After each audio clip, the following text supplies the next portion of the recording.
My name is Lori Ellen Requa, and I'm here at the Peralta District. I'm Laney College Biology faculty, but I'm also District Distance Ed Coordinator as well as Distance Ed Coordinator at Laney. And like many of you, I wear many hats, but it's not about me, it's about you and why you're here. So if you are interested in the Zoom captions at the bottom of the Zoom window, you can see a closed caption button. You will see the live transcript text underneath that, and you can select to turn them on or off, however you prefer. Since this is a discussion, and there you go. And since this is a discussion, please do put your questions in the chat. That will be monitored. And on that note, I'd like to introduce our presenters and why we're here.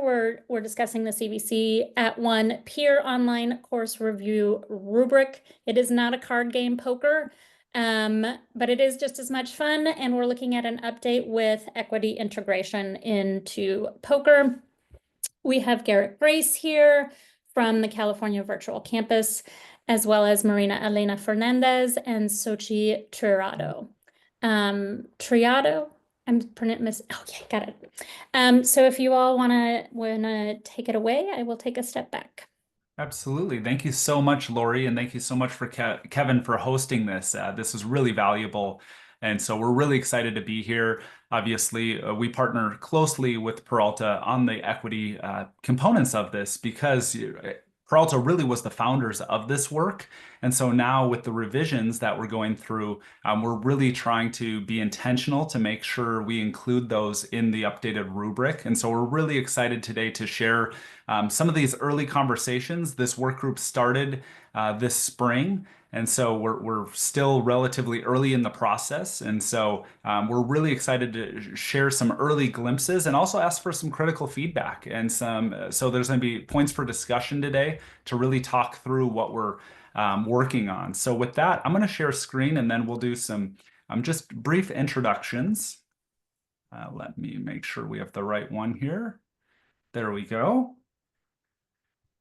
And so, as Lori mentioned, Garrick Grace, Director of Professional Development for CVC at One. And with that, I'm going to turn it over to Sochi and Maria Elena to just talk a little bit more about their roles. Hi, everyone. My name is Xochitl Tirado, and I am a D coordinator at Imperial Valley College. That's my full-time job. And I'm also a faculty mentor with CVC at One.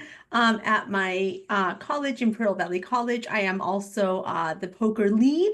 Imperial Valley College has been part of the CVC for a very long time, actually, probably since the beginning of, the whole project. So yeah, I'm so glad to have been part of it, back then, and now, part of the team. So welcome, everyone. My name is Maria Elena Fernandez, and I am in way North California at College of the Siskiyous in Weed, California. And I am the Distance Ed and Instructional Design Coordinator there, as well as the faculty mentor CVC at One. Our college has been with the CVC since 2018. We joined with the equity cohort back when that was, we were still doing cohorts. So yeah, and I'm excited to be here and to share the great things we've been doing and to hear back from you. Thank you both. And so we're really excited to have this conversation today. Like I said earlier, the point of this is really, you don't have to read through all the words. This was just the session description. But really the point of this is to share some early wins that we've had with the work group, share some ideas and thoughts that we have around what a new rubric should look like based on all of the knowledge we've gained since the last update, which was April 2020. The Peralta rubric has also come out during that time, which really hyper-focused on equity. So how do we integrate those components? How do we better integrate accessibility? And so all of those are coming in through this work group to navigate this process. So before we dive too far into the current status of the project, we want to reflect a little bit on the purpose of a course design rubric, where our rubric stands, and then we'll dive into more of the discussion pieces. At any time, please put questions or comments that you have in the chat. Maria Elena is going to monitor the chat closely, and has no problem interrupting me at any time to dive in deeper into conversation. So if you feel like you have something that connects, don't hesitate to put that in the chat, and we'll have conversation about it. So really, what is the purpose of a course design rubric? We are navigating this based on kind of three main principles. Number one, which all of us should be focused on, is student success.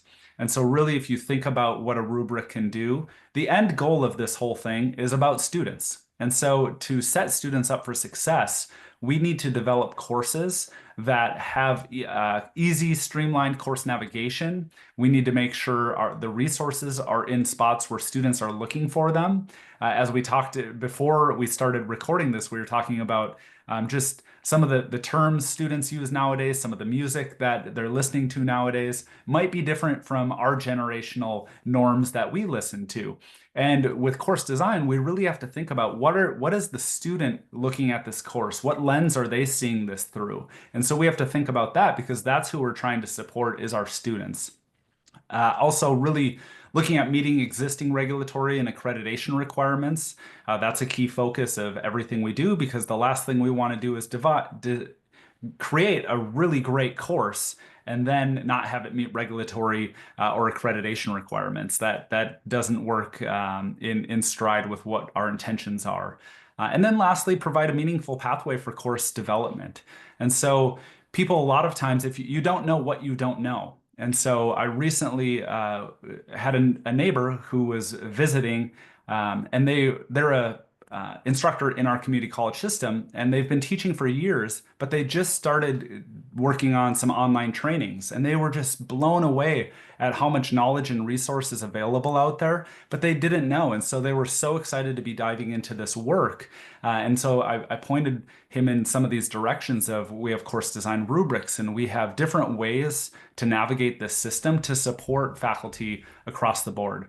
One thing I do want to touch on here is a rubric doesn't have to be the end game. A rubric is designed to really support a faculty member or an instructional designer in building out a course. But myself, Maria Elena Sochi, we met earlier this week and had this conversation.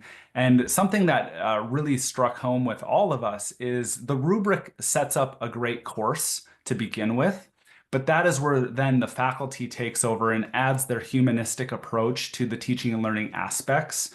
And so the course as a whole can be aligned and can be a great course. But if you don't have that faculty member applying the art of teaching and learning to the course it probably doesn't reach the value that it could, being that it is aligned, but doesn't have those humanistic values. So really, this is a multi-pronged approach. And so we want to make sure we have a solid rubric that supports faculty and supports instructional designers in developing quality resources. But then that is where we integrate with the faculty on the teaching and learning side to really then humanize that course and bring the course to life. So we know it meets accreditation standards. We know it meets regulatory requirements that are necessary. All of the components are excellent and well built, but then the faculty accelerates that even more on top of that. So just a brief history of the Peer Online Course Rubric. Currently, where we sit, 91 colleges are locally certified to certify courses on their campus. So they go through a rigorous process across the state of California, where we build up capacity within their teams, and that's where Sochi and Maria Elena really focus their time and energy.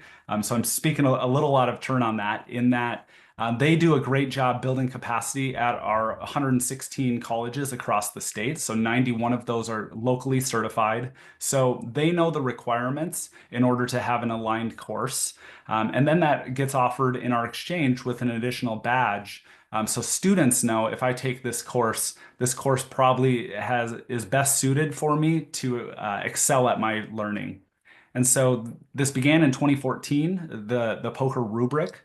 So it dates back 11 years now. And in those 11 years, we've seen significant changes in teaching and learning and higher education and education in general. And so really, if you think about what took place with the pandemic in 2020, we really had to fast forward and get all of our courses aligned, get them up to speed the best we could. And so now that we're coming out of that emergency situation, we're really trying to be intentional and regroup and make sure we have the resources available to support our faculty. The design really has 4 unique sections. So Section A, content presentation, Section B, interaction, Section C, assessment, Section D, accessibility. And then we always also include the Peralta equity rubric because that hyper focuses on the equity component. And so as we are working through the work group, this is the current structure of how it sits, those 4 unique sections of the revised 2020 version in unison with that Peralta equity rubric. So now that we know much more than we did even in 2020. We're trying to figure out, where do these lines mesh? Where have we seen pinch points over the past 5 years? What needs to be redesigned differently? And so that's what we're looking for. And with that, I'm going to turn this slide over to Sochi to talk about the scope of work of the work group itself that launched this spring. Thanks, Garrick. Yes, so now we have a work group to revise, that version of the 2020 rubric, those 4 sections that Garrick highlighted. We've been tasked with this revision and have been given things to focus on for the revision. So the first thing, artificial intelligence. So we're working on incorporating guidelines for the use of artificial intelligence. So that's just one of the components that this work group is looking at. Then we have, of course, regular substantive interaction. So in our current rubric, we do have Section B, which is interaction. So we already have a section focused on this, but what we're trying to do is have language that matches. So in our 2020 version, there is no mention of regular substantive interaction. I think we call it regular effective interaction or regular effective contact, actually. That's what we call it right now. So what we're doing is we are going to be working on revisions, not just to match the language, but to make sure that the language that we have for that section in particular is still relevant to what we're doing now and to what we've learned in course design and in best practices for students. Then we also are looking at privacy and security. So we're doing some updates in the rubric to address the importance of privacy and cybersecurity and online education. I don't know if any of your schools have been through any, well, I think all of ours have with bots and things like that, fraudulent students. So, this is not going to cure that problem, but it's going to bring light to some of those areas of privacy and security. And then lastly is equity. So currently, the rubric that we have is 4 sections, A through D. And then we do have some colleges that have adopted the Peralta rubric or pieces of the Peralta rubric to incorporate equity, but we haven't done that in a system-wide capacity. So this is our opportunity to do that, to bring in that equity piece and to really incorporate it into this new version of the rubric. But so those are the 4 areas that we have been tasked with updating. However, I will share that as the work group is working towards integrating these areas, we are looking at the rubric as a whole, and we are making sure that all of the areas of the rubric are still relevant. If there's updates that need to be made, changes, different additions. So, even though we are tasked with these areas, we are taking a look at, the rubric as a whole. Yeah. Thank you. Mm-hmm. And with that, we'll go to the membership. So I can walk through the membership here. So Really, we did a call out over fall semester, towards the end of fall semester, to get membership from across the board, as CVC at One typically does with these types of projects. It's not a CVC at One project. Really, our job is to support the system as a whole. Therefore, we need the system as a whole to be involved in that process. And so we have two members from the statewide Academic Senate for California Community Colleges, typically known as ASCCC. We have two members from our Distance Education Coordinators organization, which is DECO. And then we have two CIOs, so Chief Instructional Officers, so typically your Vice President of Instruction or of Academic Affairs. And then your Chief Student Services Officers. And we got really excited about that E in there. So really services. And so we have one Chief Student Services Officer as part of our group. And then we have three members who are local POCR leads within our system. As we talked about earlier, there's 91 locally certified campuses. And so we wanted to make sure we had some additional representation from people who use this rubric every day.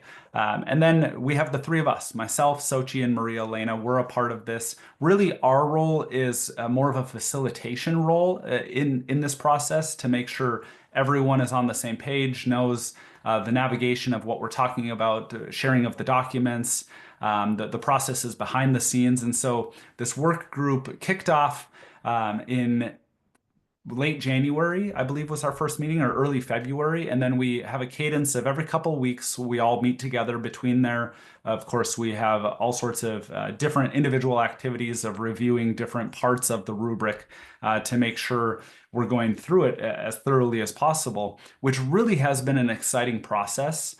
Because this is our first major opportunity since April 2020 to rewrite the playbook. Good or bad, we're trying to think outside of the box to what is the end user trying to accomplish, which is, of course, supporting students typically. With that, we have requirements that we have to meet. And so this group is really trying to think of how does it impact every area. So for student services, what resources need to be in a well-defined course to really support students in finding what they need at their local campus. Chief Instructional Officer really is coming from a lens of what do my faculty need to succeed in terms of making sure SLOs are in there to meet accreditation standards. So really hyper-focused in that lens. And of course, all of our work group can speak to every part because we're all thoroughly involved. But we all have a little niche, and it's really important that we have statewide representation. I don't think we have any two people on any of these at the same campus. And so we really did a good job creating a work group that could speak for the California Community College system as a whole. And so we have representation across the state, rural, urban, suburban districts, really trying to make sure we hear the voices of our entire system because we know how important this rubric is for our system. Our campuses and colleges put a lot of time, energy, and effort into making sure these resources are of value. And faculty spend a lot of time aligning their course. And so we need to honor that by making sure the rubric fits all of the components necessary for a faculty to have a successful adoption. So now we're going to switch gears a little bit, and we want to make sure we include some other discussion points in here. And I see Lori's question that Lori just asked. So before I open it up for this piece, I do want to talk to Lori's question. Did we consider bringing in students to the work group, or will they come later? Students will come later. We have had some conversations with students in terms of just outreach. What do you think about this? What do you think about that? So some of those, but really the point of the work group at this point is to kind of navigate this conversation of what you're seeing on the screen right now that we'll talk about in a second. But really this is our first major conversation about the revisions. And we plan on doing these types of conversations at pretty much every conference coming up over a spring semester, over summer semester, and then as we navigate through fall to make sure we hear from the field, because even though on the previous slide you saw the 14 or so members who are actively involved in this work group, it really is bigger than 14 people. And so we really appreciate whatever feedback you want to share with us today, because we will bring all of that feedback back to the work group. And Maria Elena? I'm going to, I know we're in discussion now, but the next slide, not the next slide, the equity and accessibility integration slide kind of talks about what we've done a little bit, and that might help inform the discussion a little bit. What do you? Yeah, absolutely. Okay. Let me hop forward to that, and then we'll back up. How about that? We'll do that. Perfect. So equity and accessibility and integration. This is something that the work group really spent a lot of time on right from day one. So these are 2-hour meetings. We meet on Zoom virtually from 10 a.m. to 12 on Wednesdays, every other Wednesday, basically. And an early conversation that the work group started to have was around, are we going to continue to separate out equity and accessibility? Right now, equity lives in the Peralta rubric, accessibility lives in section D. And so for those of you who have done a POCR review or are an instructional designer, typically, naturally, as humans, we start with section A. And so we start at A1 and we work through the rubric in numerical order. The issue with that is if you're not paying close attention, then all of a sudden you get through A, B, and C, and you're in section D, which is accessibility. Well, now you learn about accessibility, and now you have to go back and modify all of your content that you've just spent 20 hours trying to get aligned. And then right after that, you go down to section E. It's like, wow, now I have to go back and make sure every resource includes voices from every demographic of student that I'm working with to make sure they have a role model involved in their teaching and learning process. And so really the work group started flipping the script on that a bit in terms of trying to navigate, is there a different model that we could build this upon to, rather than be a numerical value where you just start at A1 and work down the list, is there more of some onboarding points that don't just start at A1? And is there more integration with equity and accessibility that we can build into the rubric throughout the rubric rather than calling them out as unique items and more isolating them, I would say, was how we had conversation about this. And so really thinking about building it into everything we do. So fully integrating it. So you see a bullet 2 there. Equity is currently being integrated within existing elements where appropriate. So another point with the areas we're trying to implement, we're not trying to just add to the rubric for the sake of adding AI integration into the rubric. We're not just trying to add privacy and security just to add another thing. So are there things we've learned over the past 5 years that we can put together or even remove completely and rework the entire rubric to be a more streamlined version of what we've come to know over the past 5 years, and trying to look ahead 5 years?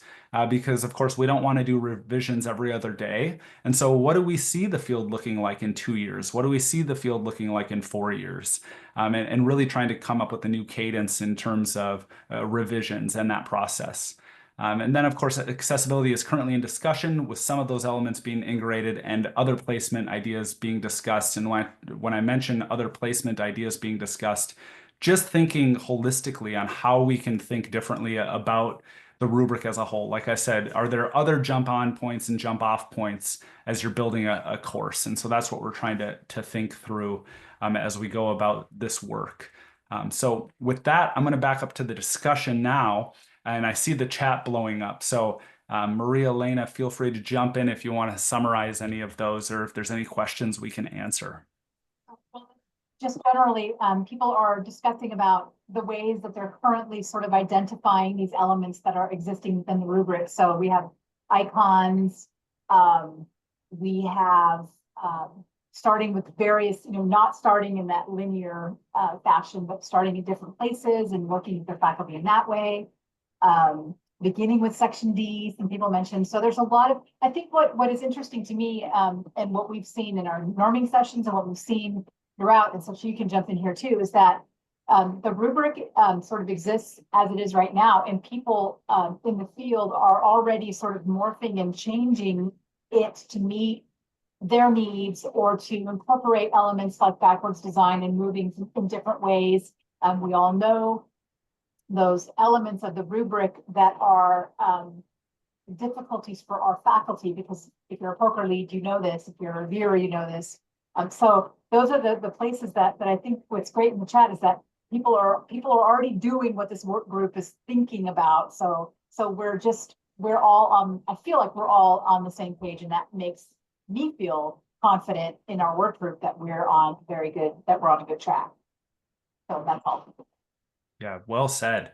And so exactly what you're saying, I see Cynthia's last comment there in terms of starting with Section D, and Maria Elena, you just highlighted that. And so thinking about how, as you approach this rubric, if you were handed this rubric from anywhere in the world and told, here you go, this will help you align your course, naturally, the first time you use it, you're going to start at Section A1, and you're going to work through. But as we've learned over the past 5 years and longer, that might not be the best approach. And so, as Cynthia mentioned, it might be better to start with Section D with accessibility.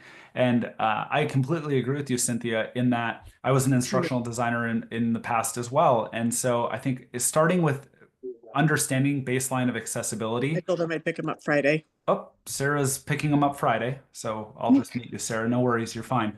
And so with integrating this entire process, we want to think differently on and how you could implement. And so what resources we want to call out to the group? What resources would you see that you would need for rolling out a new rubric? So of course, we have our standard resources that we've always had available. So we have POCR norming sessions, we have POCR shells to get people involved and understand in more depth, POCR courses to understand more in-depth content amongst each area. But what resources does the field need, or what are you seeking? What gaps are you seeing? And of course, we will bring all of this back to the work group to say, hey, we had a conversation with 53 of us, and here was something that overwhelmingly 10 people put in the chat that they really needed X, Y, or Z. And so if you think about implementing artificial intelligence, equity, privacy, security, regular and substantive interaction, what additional resources could be supportive for you? And so think about that a little bit. And so on the right side, you see there, what process would be most helpful to you for implementation of the new rubric? A crosswalk, maybe a checklist? Is there something different that could really help support you and what you're doing? And of course, I do want to put a little caveat here because this has been a fear of the field. So we've heard this question already in that, well, if you create a new rubric, does that mean all of our old courses are no longer aligned anymore? And so, I've invested 20 hours in my rubric or in my course, or 80 hours, or whatever it may be. I've seen some really high hours because it takes a heavy lift to align content. And so we also are thinking through that. So is there a crosswalk that could maybe walk from the current rubrics that are in place to the new rubric, where basically here's maybe 8 things that if your course checks these boxes, for example, the current rubric doesn't have any mention of the word artificial intelligence in it. And so maybe it's as simple as the new rubric might include an item that says, make sure you have an artificial intelligence statement in there. And so a lot of campuses are starting to adopt different artificial intelligence statements or policies. And so it might be as simple as just, oh, yes, I can populate that into my current course. There's that check mark. I'm done with that. So thinking through what that would look like, of course, if you met regular and effective contact, RSI is similar. There are some differences, but overall it's very similar. So is there a light lift? We're basically, the way we've started talking about it, and this isn't the answer, but this is a conversation that we've been having in the work group. Is there a lighter lift where maybe it will take me an hour or two to realign my course to the new rubric, but we want to make sure that crosswalk is easy and attainable, because the last thing we want to do is create this disruption that deletes all the work that you've put into this. And so by no means don't get the fear of we're going to all of a sudden require everybody in our system to realign to a new rubric that the state has adopted. That would be a very heavy lift. That is not the intention at all of this. And so, of course, what could a crosswalk look like? What could a checklist look like? So thinking through that. Maria Elena.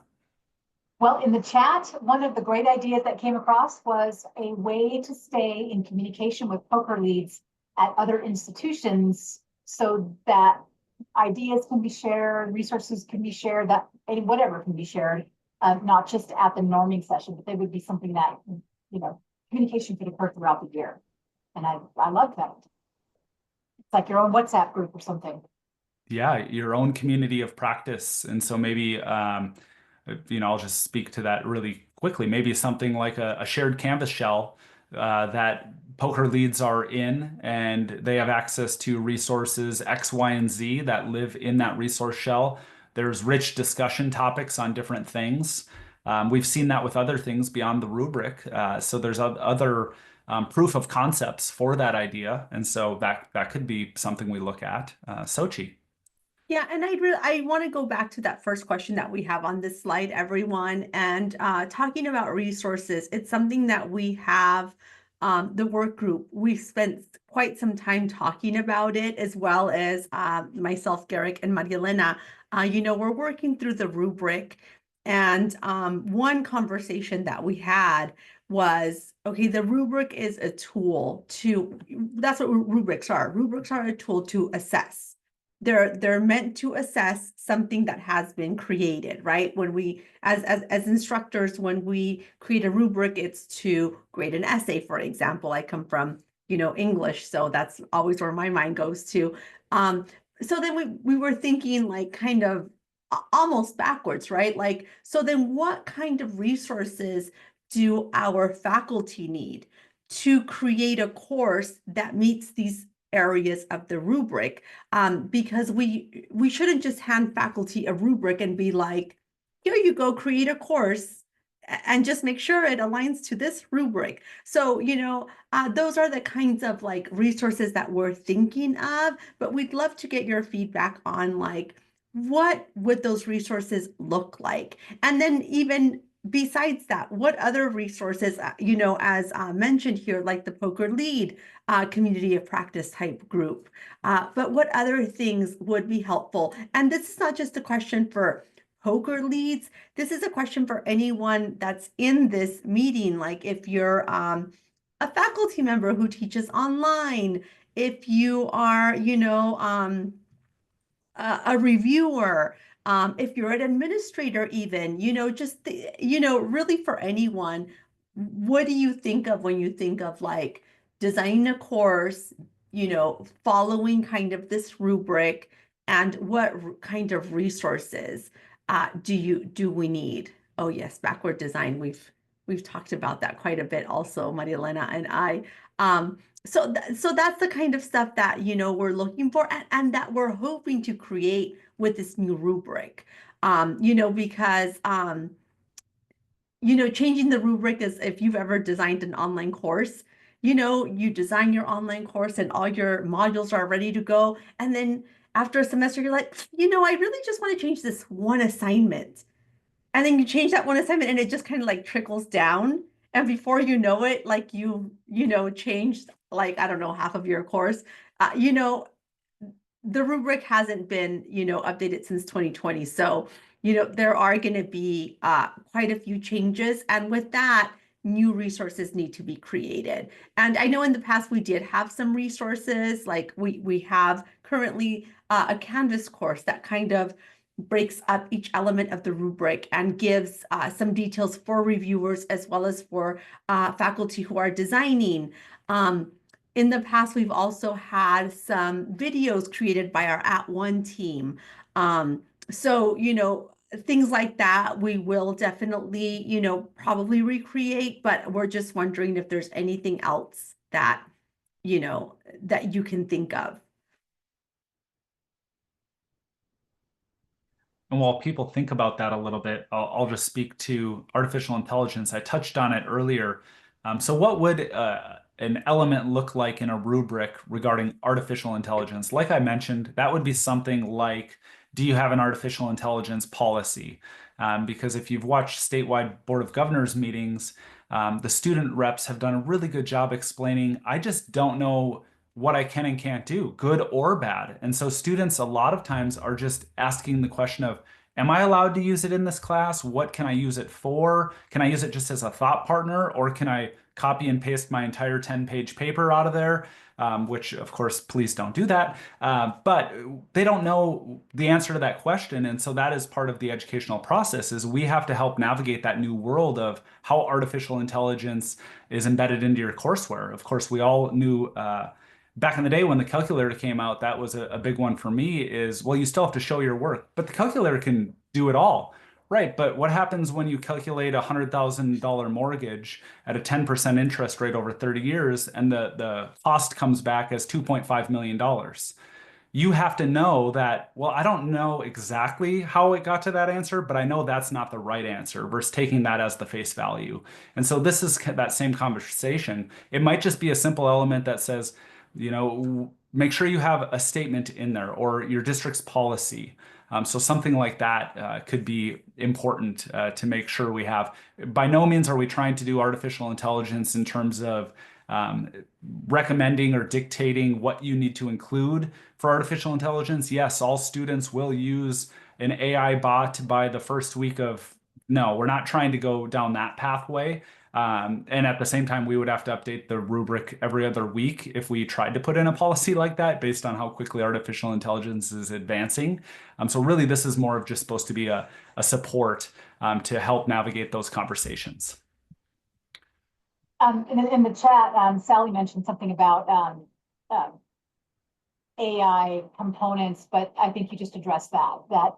And Kevin mentioned the same thing. Having a policy meets criteria. So we are in the work group addressing that very thing. So those are excellent. And we have 10 minutes, so we'll see how we can wrap up or ask more questions or keep putting stuff in the chat. And I'd like to add, because I saw a comment in the chat about being careful not to, create elements based on the trends that are occurring, in our world. And AI, it has certainly been one. I mean, it's been around for a long time, but it seems like now it's gotten a lot of momentum.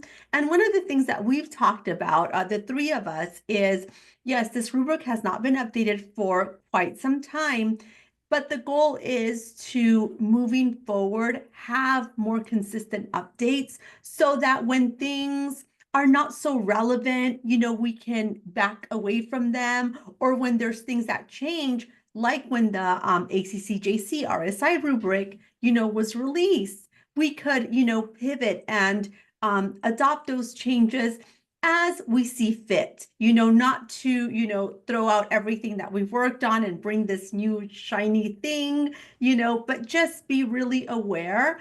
But so that in the future, the lift is not as heavy as it is right now. So I just wanted to address that because that is a conversation that we have had. Thank you, Sochi. Maggie just asked a really good question. Will it also be looking at faculty use of AI for course creation, providing feedback, etc.? It might not necessarily in the rubric call that out, but it definitely would in a resource to support faculty. And that's just kind of the conversations that we've had, is maybe there isn't a place to say, yes, I align because I used an AI tool to help create my content, or yes, I'm aligned because I provide feedback through an AI tool. It really doesn't sound right as the group has navigated that conversation. Really, it's come more with the support side of making sure that question is answered in a resource guide. So if you are interested in providing feedback and making sure you still meet RSI, here's some parameters that you could work within to make sure that helps.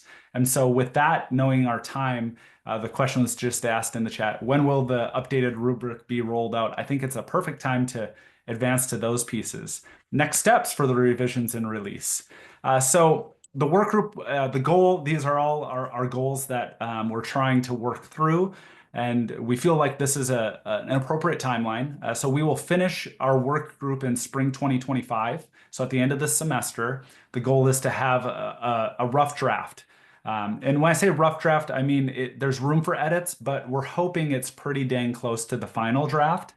So at that point, it's been peer reviewed. All of those processes have taken place. And we really then are going to start navigating more of the conversations to make sure it's meeting the needs of the system. So over the summer, we'll start building those resources to support the rubric as a whole for implementation. Fall semester, we'll start working through a pilot implementation. So working with some campuses to look at the new rubric, look at some of the processes in place to see what we need to launch this completely. And then hopeful adoption for spring 2026. So we will hopefully have it for at the end of fall 2025, a strong recommendation that the work group has concluded with this resource or this rubric along with these resources to support it. So then spring 2026, we can launch a full adoption and work through it at that time. And then, of course, as I mentioned earlier, additional feedback sessions, conference presentations. So if you're at a conference and a thought comes to your mind, reach out to one of us, please. Reach out to anyone at CVC at one or anyone involved in this project. If you hear people talking about it, give your input, give your feedback, because we want to make sure we hear that feedback. And on the next slide, I'll have the contact information. And then we will also post any revisions that we make on the POCR website. And so we have our statewide website, and so we will also post additional information there. And so you can email me directly, or you can email support. Support sometimes is easier if it's a less direct question to me, because from there, if you email support at CVC, then we broadcast it and pinpoint it to who's best suited to answer that question. Like I said, Sochi and Maria Elena spend more time on the POCR process weekly than I do. And so a lot of the POCR tickets get assigned to them because they're best suited to answer it. But feel free to reach out to any of us. At the end of the day, the most important thing is we want to make sure your questions get answered and you're able to provide that feedback. Because again, the work group is just working through our lens the best we can. And of course, we have representation. But just because we have statewide representation doesn't mean we have every single box checked. And so we want to make sure we have as many involved in those conversations as possible. And so with that, I'll share any last questions or comments that anyone wants to put in the chat. We would love to hear from you. For closed captioning, strongly recommend TurboScribe AI. Yeah, there's a lot of that's a great point. There's a lot of tools right now for development, and that's going to come with our resources. There's a lot of tools we've talked about that, for example, Ellie Constantine has made a really great accessibility bot that helps you navigate accessibility in your course design. And so there's a lot of tools like that we want to make sure we get involved in our resources to support faculty in the design, because we should leverage these technologies as much as we can. And what was the accessibility bot again? I can universal access bot. You can find information about Ellie's webinar, because she did a webinar for CVC and if one of you could put that in the chat, the CVC webinars. I think it was called AI and Universal Design for Learning, AI and UDL. Yeah, and so Maria Elena. Access for bot, you can do anything. It's really quite wonderful. Yeah, I was going to say, Maria Elena, I'm still sharing screen. I believe you can still see my screen. Perfect. So onlinenetworkofeducators.org. So this is our main website. And under learners, we have webinars. And so the one that I mentioned is Ellie's. So these are the ones from spring semester, and I'll scroll slow enough. So here it is, leveraging AI to create UDL-driven accessible course content. You can see the slides there, and you can watch the recording of it. And that's one of many. There's a lot of great ones in there. Oh, and there's the PlayLab bot as well that Madeline just put in the chat.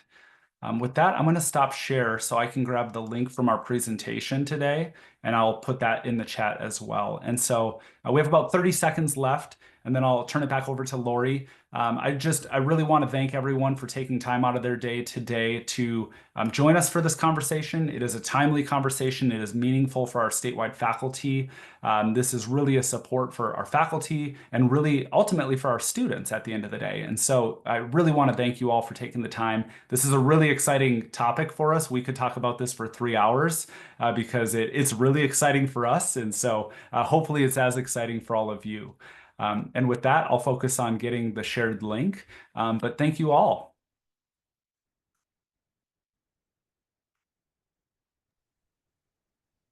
Thank you all for this presentation. Are there any questions? I know folks have been putting stuff in the chat, but if anybody wants to jump on and ask questions, we have 1 more minute left if folks want to ask anything else.